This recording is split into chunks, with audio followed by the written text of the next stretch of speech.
pessoal, meu nome é Daniela Veloso, seja bem-vinda a mais um vídeo aqui no meu canal. E o tema da aula de hoje, nós vamos falar sobre o ciclo da água e as mudanças de estado físico da água. Para a gente começar a falar sobre o ciclo da água, antes a gente vai pensar na distribuição da água no planeta. Então, 97% da água que se encontra na superfície terrestre, ou seja, na litosfera, essa água ela é salgada, né? Então, essa água está presente nos mares, nos oceanos. Diretamente, essa água não é uma fonte para nós humanos e para os outros animais, por conta da alta concentração de sais. Mas é uma água que poderia ser aproveitada? Sim, porém precisaria passar por um processo chamado de dessalinização. E é um processo caro, é um processo onoroso. Então, para a gente, resta-se apenas 3% dessa água, né, que seria uma água doce. Porém, dentro desses 3%, eu tenho água que está congelada nas geleiras, eu tenho água na superfície dos rios, que é a água mais fácil da gente utilizar, mas eu também tenho água que se encontra debaixo da terra nos lençóis freáticos, ok? Então, pensando nessa distribuição da água, né, que a maior parte dessa água é salgada, a gente pensa na finitude da água e a importância de preservar esse recurso natural tão importante para a manutenção da vida aqui na Terra. Então, quando a gente fala sobre a importância da água, inicialmente, a gente tem que relacionar que todos os processos que acontecem nos seres vivos, então a gente vai começar pela fotossíntese, que é um processo vital para a existência dos seres vivos. Não só as plantas, mas também a gente, né, os mamíferos.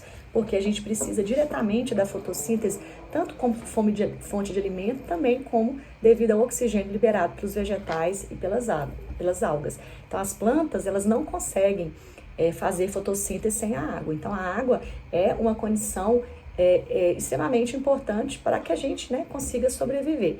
Então, inicialmente, os seres vivos.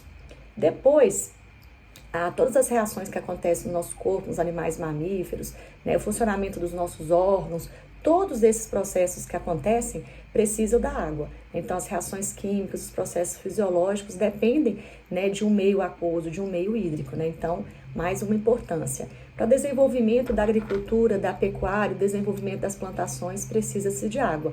O nosso país, a principal fonte energética é a água, né? Então, a usina hidrelétrica, ela vai produzir energia elétrica a partir da água, né? Então, como que essa água ela seria utilizada para a produção energética? Quando há uma queda d'água, e essa queda d'água ela pode ser natural ou ela pode ser artificial. Então, usaria essa força da água para movimentar as turbinas lá na usina hidrelétrica. Então, mais uma vez, a importância da água para a nossa vida. Então, pensando em todos os campos da nossa vida, desde a alimentação, quanto à demanda de oxigênio, funcionamento dos nossos órgãos, é necessário usar esse recurso de forma consciente. Aí os meninos perguntam assim na sala: "Pai, tia, mas se existe um ciclo da água, se essa água ela vai e volta para a atmosfera, por que eu tenho que me preocupar se essa água vai acabar?"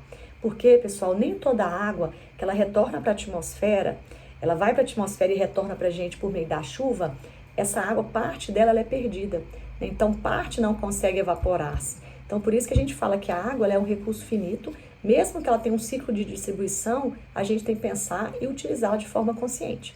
Aí agora nós vamos falar dos estados físicos da água, que são 3 na natureza. É o sólido, o líquido e o gasoso. Então, esses são os estados físicos. As mudanças de estado físico, como eu trabalhei com vocês em sala de aula, é quando um estado passa para o outro estado, quando há ganho de calor, quando há perda de calor. Então, se você pensar que você tirou um gelo do congelador, a água presente nesse gelo está no estado sólido. Principalmente em um dia quente, você deixa sobre a mesa ali na sua casa, essa água vai derreter. Então, a gente fala que ela passou por um processo chamado de fusão, que é a passagem da água do estado sólido para o estado líquido. E o contrário dessa mudança seria a solidificação. Quando você pega a água, coloca numa forminha para fazer gelo, ou até mesmo o processo, né, de produção de sorvete, de picolé. Então, envolve a transformação da água do estado líquido para o estado sólido. E o nome desse processo é a solidificação. Aí, pensando na passagem da água do estado líquido para o gasoso, a gente tem a vaporização. Porém, a vaporização ela acontece de duas formas. Ela pode acontecer de forma bem rápida, chamada de ebulição. Então, o exemplo de ebulição é quando você usa uma fonte de calor mais rápida, como a lenha de uma fogueira, né, no fogão a lenha, ou quando você usa uma panela com água aí para ferver, para fazer café utilizando o fogão. Então, a água vai passar do estado líquido para o gasoso muito mais rápido, né? Então, há presença de formação de bolhas. O nome dessa mudança é ebulição. Agora, quando depende do sol, Aí a gente vai pensar na superfície da água dos rios, dos lagos, que evaporam constantemente, ou aquela roupa molhada no varal, que também precisa da luz do sol, é um processo mais lento, depende da luz do sol. Não acontece tão rápido como a ebulição. Então a gente fala que a evaporação, também a água passa do estado líquido para o estado gasoso, porém de forma muito lenta. Agora, essa água foi para a atmosfera. Qual que é a principal condição que ela passe novamente para o estado líquido? Tem que acontecer a condensação. Então, essa condensação para acontecer, a temperatura da água tem que cair lá na atmosfera. Então, isso é um fator limitante. Por isso que a gente não tem chuva constantemente. A gente tem vaporização constantemente. Tem água na atmosfera constantemente. Porém, para essa água passar para o estado líquido, né, para acontecer a condensação, precisa ocorrer uma queda na temperatura lá na atmosfera. Isso é um fator limitante. E outra coisa, pessoal, quando a gente fala assim, ó, precipitação não é mudança de estado físico. Precipitação é a água da chuva caindo, ok? Mais um lembrete. Quando eu falo lençol freático, lençol d'água, lençol subterrâneo, aquífero, mina, nascente, eu estou falando da mesma coisa. Eu estou falando que tem água debaixo da terra.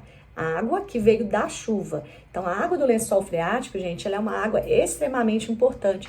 Se a gente pensar no aquífero Guarani, parte da cidade de São Paulo, das cidades de São Paulo, inclusive São Paulo capital, é abastecido por água desse aquífero. Então, essa água, ela acumula-se no subsolo em alguns locais. Essa água proveniente da chuva, esse aquífero, ele pode estar interligado aos rios. Porém, a origem dessa água é a água da chuva. Então, dependendo de uma região, se parar de chover, a água do lençol freático vai secar, ok? Então, isso é mais um fato importante sobre esse conteúdo. Agora, faltou uma mudança de estado físico, né? Então, quando eu tenho algum material passando do sólido direto para o gasoso, sem passar para o líquido, recebe o nome de sublimação. Então, passa do sólido direto para o gasoso. Eu dei 2 exemplos na sala de aula para vocês. Eu dei o exemplo da naftalina, aquela bolinha branca, que parece até um Mentos, né? Que muitas pessoas colocam dentro do guarda-roupa para afastar inseto, né? Tem um cheiro forte. Ela passa direto do estado sólido para o estado gasoso, sem passar pelo estado líquido no meio. E o gelo seco também, aquele que está nos drinks. Ele passa do sólido direto para o estado gasoso. Então, o que eu acabei de falar para vocês aqui rapidamente é sobre as mudanças de estado físico da água, que é extremamente importante para todas as reações, né, que acontecem no nosso planeta. Porém, uma coisa a gente precisa lembrar, que é muito importante, que eu falei com vocês. O que é a evapotranspiração? Então, a evapotranspiração, pensando numa área que tem muita floresta, muitos rios, é a transpiração vegetal.